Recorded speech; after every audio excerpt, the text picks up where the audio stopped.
और मंगलवार को आपको कहा था कि हमें शुक्रगुजारी की फास्टिंग करनी है और प्रभु के सामने ही रहना है। और मंगलवार को हम जानते हैं कि देश में क्या हुआ। इमेजिन करो हम आप लोग सब लोग हम प्रेयर में थे, नहीं तो वहां पे पता नहीं और भी लोगों की जान जा सकती थी। लाख वहां पे सैकड़ों लोग थे। एक क्रिश्चियन परिवार भी वहां पे था और वो जब जा रहा था वहां पे तो जिस ढाबे में वो खाना खा रहे थे उसने नमक ज्यादा डाल दिया। तो उन्होंने कहा कि नमक ज्यादा डाला हुआ मेरे माता पिता खा नहीं पाएंगे, तो जल्दी बिल बना, हमें जाना है वहीं वैली में।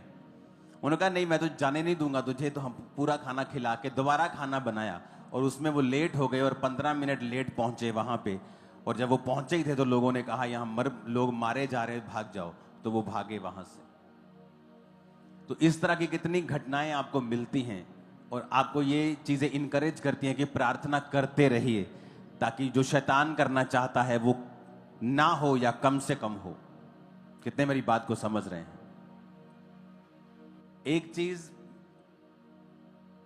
मैं आपको शुरू से बताता आया हूं कि ये साल फाइनेंशियल डिप्रेशन का होगा। और पिछले हफ्ते मेरा एक स्पिरिचुअल सन मुझसे पूछ रहा था कि मुझे स्टॉक मार्केट में जाना चाहिए। मैंने कहा इस साल ये ऊपर नीचे ही होता रहेगा, क्योंकि घटनाएं ऐसी होती रहेंगी। और उसके बाद फिर ये वाली घटना हो गई जो आतंकवादियों वाली।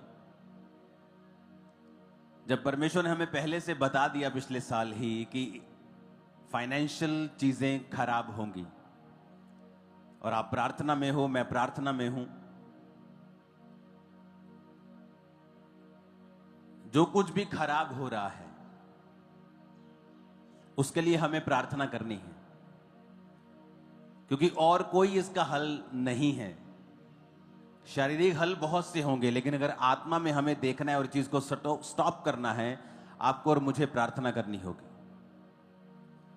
मैंने कहा था कुछ चीजें जब आप प्रार्थना करते हैं तो वो चीजें खत्म नहीं हो सकती, वो चीजें कैंसल नहीं हो सकती, कुछ इंसिडेंट कैंसल नहीं हो सकते। हां, नुकसान कम हो सकता है या आप बच सकते हैं।